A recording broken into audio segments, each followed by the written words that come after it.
Euzu billahi mineşşeytanirracim. Bismillahirrahmanirrahim.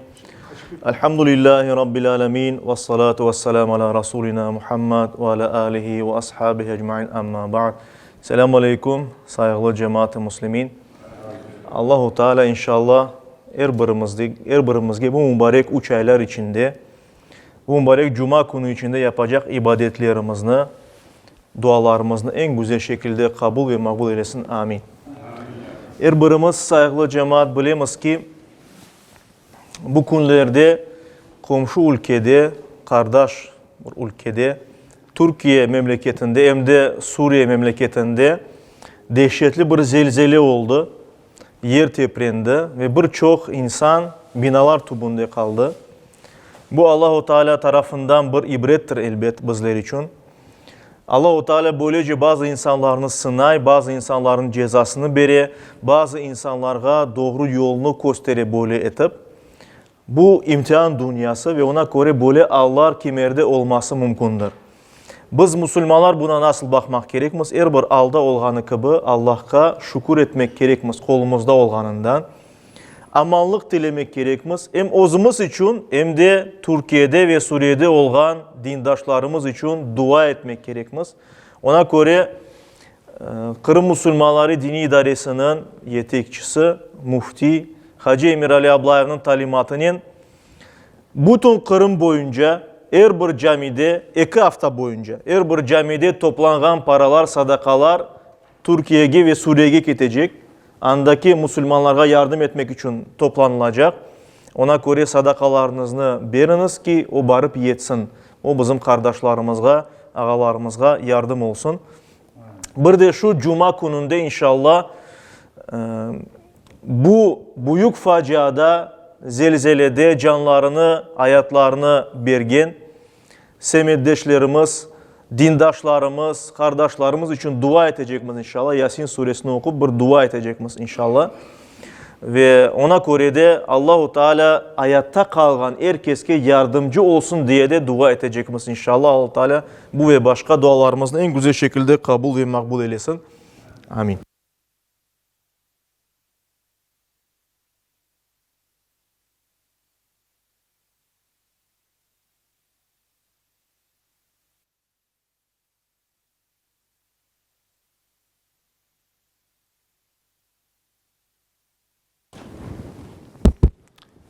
Peygamberimiz Muhammed Mustafa sallallahu aleyhi ve sellem'in sünnetine uyup saygılı cemaat, biz de Allah'ın adını anıp duamızga başlayımız. Bir de yüreklerimizde olğan ve aytıp geçkenimiz niyetini daha bir kere aytıp geçemiz.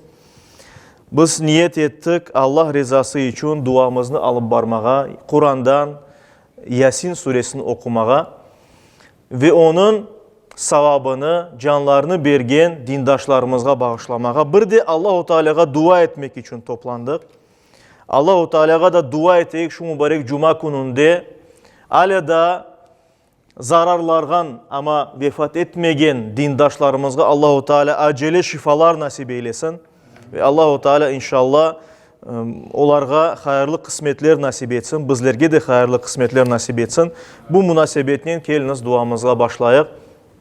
Adetimiz üzere saygılı cemaat, duaga başlaganda bizler tövbe istiğfar aytamız. Tövbe yapkan günahlarımızdan kaytmak demektir. İstiğfar ise Allah'tan bağışlaf dilemek gerek. Çünkü her bir insan az mı çok mu, büyük mü, ufak mı günah yapa. Ve bu günahlar Peygamberimiz Muhammed Mustafa sallallahu aleyhi ve sellem bizge buyurganı gibi yürekni kararta, yüreknin üstünde kara lekeler, noktalar peyda ola ve hatta yüreğimiz, kalbimiz buz butun toplanması, kara olması mümkün ve o zaman biz Peygamberimiz aytkan gibi gafillerden olurmuz. Yani anlamayacak mı sende? Hayırlı şey yapamız mı, günah yapamız mı? Ona göre bundan kurtulmak için biz namaz kılamız. Cumadan cumada yapkan cuma namazları bizim günahlarımızı sile. Namazdan namazga yapkan namazlarımız günahlarını sile. Orazadan, Ramazan ayından başka Ramazan ayına kadar tutkan orazalarımız günahlarını sile. Ve biz dua etemiz bunun için. Ona göre men Tövbe istiğfarının sözlerini hem Arapça hem Kırım Tatarca aytacağım. Bilgenler içinden benimle beraber aytsın. Bilmegenler amin deyip koşulsun. Euzu billahi mineşşeytanirracim. Bismillahirrahmanirrahim. Estağfirullah, estağfirullah, estağfirullah el-azim, el-kerim. Ellezî la ilahe illa huvel hayyul kayyum ve etûbü ileyk. Tevbete abdin zalimin li nefsihi la yemliku li nefsihi mevten ve la hayaten ve la nuşura. Allahümme ente Rabbuna la ilahe illa ent. Halaktana ve nahnu ibaduk. Ve nahnu ala ahdike ve va'dike mastata'na. Ve na'udhu bike ya Rabbel alemin. İlahi ya Rabbi, Allah'ım ya Rabbi, eğer elimden, kolumdan, tilimden, kozumdan ve başka cümle azalarımdan kelime-i küfür, isyan, hata, yanlış bir hareket çıkan olgan ise onların hepsinden peşmanlık duyduk ve da hiçbir vakit yapmamak için az mu cez mu kast eyledik, söz verdik, irade ettik. Hepimiz bilemiz ki birinci peygamber, birinci insan Adem Aleyhisselam'dır. Sonki peygamber, en büyük peygamber bizim peygamberimiz Muhammed Mustafa sallallahu aleyhi ve sellem'dir. Şu iki peygamber ve onların arasında olup geçken bütün peygamberler haktır, gerçektir. Biz onların hepsine inandık ve yüreğimizle inanıp dilimizle şu sözlerini aytamız. Amantu billahi ve bima ca'a min indillah. Amantu bi Rasulillahi ve bima ca'a min indi Rasulillah. Amantu billahi ve melaiketihi ve kutubihi ve rusulihi vel yevmil ahiri ve bil kaderi hayrihi ve şerrihi min Allahi Teala vel ba'thu ba'dal mevti hakkun. Hepimiz beraber 3 kere kelime-i şehadet aytayak. Eşhedü en la ilahe illallahu ve eşhedü enne Muhammeden abduhu ve rasuluh. Eşhedü en la ilahe illallahu ve eşhedü enne Muhammeden abduhu ve rasuluh.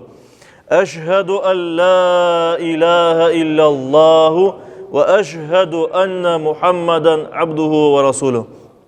Saygılı cemaat, dilimizle aytamız ve yüreğimizle inanamız. Biz ve böyle aytamız. Men Allah'a inandım ve Allah'tan gelgen her şeye inandım. Men Muhammed peygamberge inandım ve Muhammed peygamber bizge getirgen anlatkan her şeye inandım. Men Allah'a, onun meleklerine, kitaplarına, peygamberlerine, ahiretke ve takdirge inandım. Yaxşısı da yamanı da her şey bu dünyada Allah'tan olganına inandım deyip ayttık. Ve daha sonra saygılı cemaat-i muslimin şahatlık sözlerini ayttık ki men şahatlık etim dedik. Allah'tan gayrı ilah, Huda, Tanrı yok ve men şahatlık etim Muhammed Allah'ın kulu ve peygamberidir. Niye için biz şahatlık etimiz saygılı cemaat? Çünkü bir kimse men inandım dese imanını ifade eti elbet ama bir kimse men şahat oldum dese, o kozumla gördüm dese ona şüphe olmadan inanganı için bizler şu şekilde aytamız. Eşhedü, yani men şahat olam, sanki kozlerimle görgenim gibi öyle inanıp aytam, Allah'tan gayrı ilah yok ve Muhammed Allah'ın kulu ve peygamberi. Yani Müslüman imanında şüphe olmaması gerek. Amin. Bismillahirrahmanirrahim. İlahi ya Rabbi, yapkan şu tövbe istiğfarımızı, tecdid imanımızı en güzel şekilde kabul ve makbul eyle. Yüreklerimizi temizle, yapkan günahlardan uzak olmağa, gelecekte günah yapmaktan uzak olmağa nasip eyle. Her daim senin doğru yolunda olmağa, hayırlı işler becermeye nasip eyle. Amin. Euzu billahi mineşşeytanirracim. Bismillahirrahmanirrahim. Yasin vel Kur'anil Hakim. İnneke leminel murselin ala sıratın mustakim. Tenzilel azizir rahim litunzira kavmen ma unzira abauhum fehum gafilun.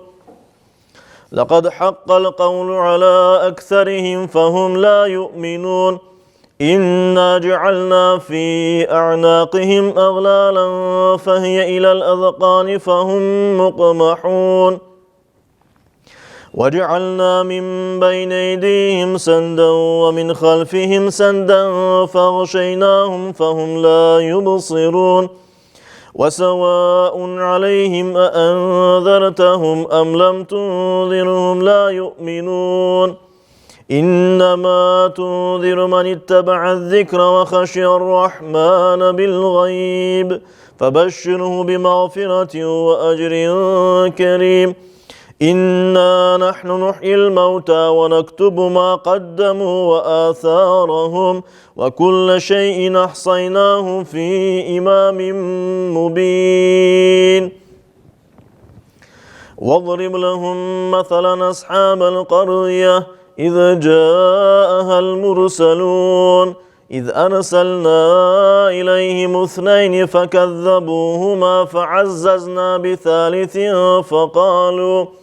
فقالوا إنا إليكم مرسلون قالوا ما أنتم إلا بشر مثلنا وما أنزل الرحمن من شيء إن أنتم إلا تكذبون قالوا ربنا يعلم إنا إليكم لمرسلون وما علينا إلا البلاغ المبين قالوا إنا تطيرنا بكم لئن لم تنتهوا لنرجمنكم وليمسنكم منا عذاب أليم قالوا طائركم معكم أئن ذكرتم بل أنتم قوم مسرفون وجاء من أقصى المدينة رجل يسعى قال يا قوم اتبعوا المرسلين اتبعوا من لا يسألكم أجرا وهم مهتدون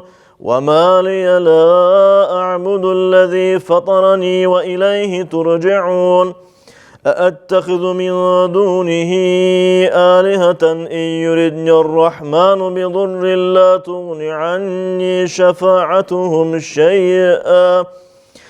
تغن عني شفاعتهم شيئا ولا ينقذون إني إذا لفي ضلال مبين إني آمنت بربكم فاسمعون قيل ادخل الجنة قال يا ليت قومي يعلمون بما غفر لي ربي وجعلني من المكرمين وما أنزلنا على قومه من بعده من جند من السماء وما كنا منزلين إن كانت إلا صيحة واحدة فإذا هم خامدون يا حسرة على العباد ما يأتيهم من رسول إلا كانوا به يستهزئون ألم يروا كم أهلكنا قبلهم من القرون أنهم إليهم لا يرجعون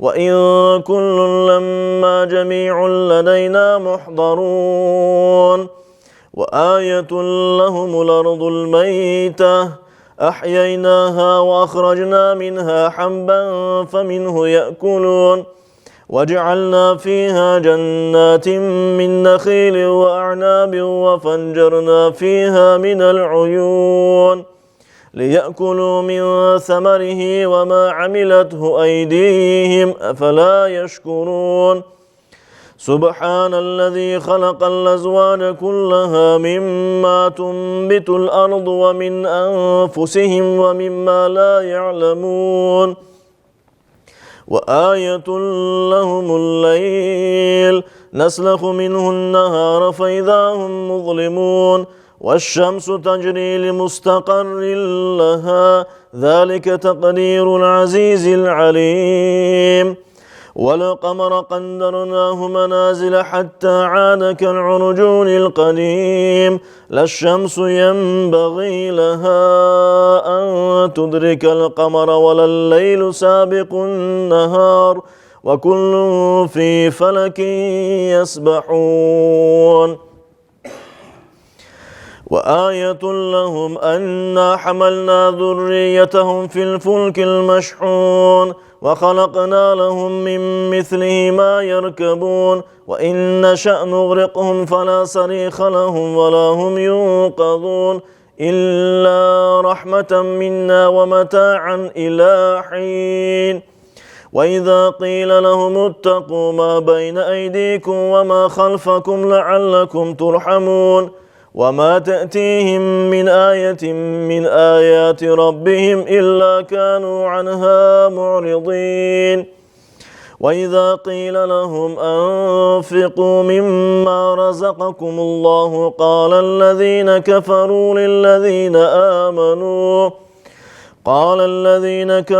للذين آمنوا ونطعم من لو يشاء الله أطعمه إن أنتم إلا في ضلال مبين ويقولون متى هذا الوعد إن كنتم صادقين ما ينظرون إلا صيحة واحدة تأخذهم وهم يخصمون فلا يستطيعون توصية ولا إلى أهلهم يرجعون ونفخ في الصور فإذا هم من الأجداث إلى ربهم ينسلون قالوا يا ويلنا من بعثنا من مرقدنا هذا ما وعد الرحمن وصدق المرسلون إن كانت إلا صيحة واحدة فإذا هم جميع لدينا محضرون فاليوم لا تظلم نفس شيئا ولا تجزون إلا ما كنتم تعملون إن أصحاب الجنة اليوم في شغل فاكهون هم وأزواجهم في ظلال على الأرائك متكئون لهم فيها فاكهة ولهم ما يدعون سلام قولا من رب رحيم وامتازوا اليوم أيها المجرمون ألم أعهد إليكم يا بني آدم ألا تعبدوا الشيطان إنه لكم عدو مبين وأن اعبدوني هذا صراط مستقيم ولقد أضل منكم جبلا كثيرا أفلم تكونوا تعقلون هذه جهنم التي كنتم توعدون اصلوها اليوم بما كنتم تكفرون اليوم نختم على أفواههم وتكلمنا أيديهم وتشهد أرجلهم بما كانوا يكسبون ولو نشاء لطمسنا على أعينهم فاستبقوا الصراط فأنى يبصرون ولو نشاء لمسخناهم على مكانتهم فما استطاعوا مضيا ولا يرجعون ومن نعمره ننكصه في الخلق أفلا يعقلون وما علمناه الشعر وما ينبغي له إن هو إلا ذكر وقرآن مبين لينذر من كان حيا ويحق القول على الكافرين أولم يروا أنا خلقنا لهم مما عملت أيدينا أنعاما فهم لها مالكون وذللناها لهم فمنها ركوبهم ومنها يأكلون ولهم فيها منافع ومشارب أفلا يشكرون واتخذوا من دون الله آلهة لعلهم ينصرون لا يستطيعون نصرهم وهم لهم جند محضرون فلا يحزنك قولهم إنا نعلم ما يسرون وما يعلنون أولم ير الإنسان أنا خلقناه من نطفة فإذا هو خصيم مبين وضرب لنا مثلا ونسي خلقه قال من يحيي العظام وهي رميم قل يحييها الذي أنشأها أول مرة وهو بكل خلق عليم الذي جعل لكم من الشجر الأخضر نارا فإذا أنتم منه توقدون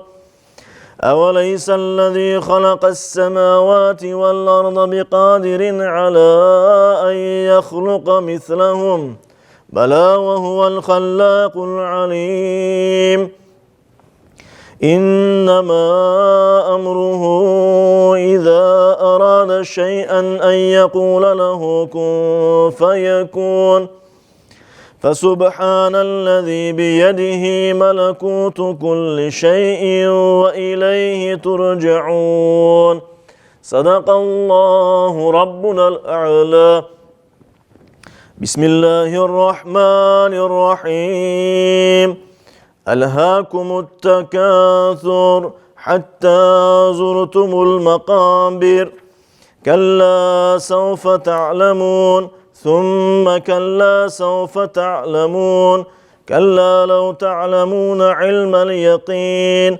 لترون الجحيم ثم لترونها عين اليقين ثم لتسألن يومئذ عن النعيم بسم الله الرحمن الرحيم إذا جاء نصر الله والفتح ورأيت الناس يدخلون في دين الله أفواجا فسبح بحمد ربك واستغفره إنه كان توابا بسم الله الرحمن الرحيم الحمد لله رب العالمين الرحمن الرحيم مالك يوم الدين إياك نعبد وإياك نستعين اهدنا الصراط المستقيم صراط الذين أنعمت عليهم غير المغضوب عليهم ولا الضالين آمين. Saygılı cemaat-i Müslümin, kelimiz hepimiz beraber 3 kere İhlas-ı Şerif okuyayıq, Kul Huvallah suresini ve tekbir getireyik. Daha sonra Felak ve Nas surelerini okuyayıq ve kendine de tekbir getireyik. Beraberce. Euzu billahi mineşşeytanirracim. Bismillahirrahmanirrahim. Kul huvallahu ahad. Allahus samed. Lem yelid ve lem yulad ve lem yekun lehu kufuven ahad. Allahu ekber. Bismillahirrahmanirrahim. Kul huvallahu ahad. Allahus samed. Lem yelid ve lem yulad ve lem yekun lehu kufuven ahad. Allahu ekber. Bismillahirrahmanirrahim. Kul huvallahu ahad. Allahus samed. Lem yelid ve lem yulad ve lem yekun lehu kufuven ahad. Allahu ekber. Allahu ekber. La ilahe illallah. Allahu ekber. Allahu ekber ve lillahil hamd. Bismillahirrahmanirrahim. Kul a'udhu bi rabbil falaq min şerri ma halaq ve min şerri gasiqin iza vaqab ve min şerrin neffathati fil uqad ve min şerri hasidin iza hasad. Allahu Ekber, Allahu Ekber. La ilahe illallah, Allahu Ekber. Allahu Ekber ve lillahil hamd. Bismillahirrahmanirrahim. Kul a'udhu bi rabbin nas, malikin nas, ilahin nas, min şerril vesvasil khannas, الذي يوسوس في صدور الناس من الجنة والناس. الله أكبر، الله أكبر. لا إله إلا الله، والله أكبر. الله أكبر ولله الحمد. آمين. سبحان ربك رب العزة عما يصفون وسلام على المرسلين والحمد لله رب العالمين. الحمد لله رب العالمين والصلاة والسلام على رسولنا محمد وعلى آله وأصحابه أجمعين. أما بعد. İlahi ya Rabbi, Allah'ım ya Rabbi, okuganımız şu Kur'an-ı Kerim'den, yapkan ibadetlerimizden asıl olan sevaplarını Yüce Rabbimizin şu büyük imtihanında canlarını gayip etken Türkiye'de ve Suriye'de olan din kardeşlerime vasıl eyle ya Rabbel Alemin. Yatkan yerleri cennetten bahçe ve nur olsun. Allah-u Teala onlara merhamet ve mağfiret eylesin. Baracak yerleri cennetin ozu ve alası olsun ya Rabbel Alemin. Alada hayatlarında kalgan ve zarar görgen semeddeşlerimizge, dindaşlarımızga, kardeşlerimizga ise acele şifalar nasip eyle ya Rabbel Alemin. Yardımga muhtaç olgan kardeşlerimizga yardım eyle ya Rabbel Alemin. İlahi ya Rabbi, Türkiye'de ve Suriye'de olan Müslüman kardeşlerimizga, bütün dünyadaki muhtaç olan kimselerge yardım eyle ya Rabbel Alemin. Bütün dünyada ve Kırım'da Müslümanlarga birlik ve beraberlik güç kuvvet nasip eyle ya Rabbi. Ve şu ağır imtihan günlerinde her daim birbirine yardım kolunu uzatkan kullardan olmağa her birimizge nasip eyle ya Rabbi. Amin. Bi rahmetike ya erhamer rahimine ve selamun alel mursalin. Velhamdülillahi Rabbil alemin. İlahi ya Rabbi, cümle geçmişlerinizin ruhlarını şad eyle. Hayatlarımızı İslam üzere doğrula ve senin doğru yoldan bizlerini ayırma. Lillahi Teala'l-Fatiha. Bismillahirrahmanirrahim. Elhamdülillahi Rabbil alemin. Errahmanirrahim. Maliki yevmiddin. İyyâke na'budu ve iyyâke nesta'in. İhdina's sıratal mustakim. Sıratallezîne en'amte aleyhim. Gayril mağdubi aleyhim veleddâlin. Amin. Bi rahmetike ya Rahman. Allah kabul etsin sayıqlı cemaati muslimin. Bir de kelgen ve belki eşitmegen kimselerge biz aytmağa isteymiz ki, hatırlatam men, bütün Kırım'da inşallah Mufti Efendimizin talimatına dualar okulacak. Türkiye'deki ve Suriye'deki kardeşlerimize mahsus olarak yardım olsun diye. Bir de 2 hafta boyunca en azından Mufti Efendimizin talimatına bütün camilerde Kırım boyunca toplanan sadakalar inşallah Türkiye'ye ve Suriye'ye gidecek. Ona göre de inşallah sadakalarınızı vermeye unutmanız. Beriniz, Allah-u Teala savabınızga yazsın. Çünkü bu bizim boyun borcumuzdur. Dindaşlarımızga ve asıl da insaniyetke ağır günde yardım kolunu uzatmak. Allah-u Teala kabul ve makbul eylesin. Amin.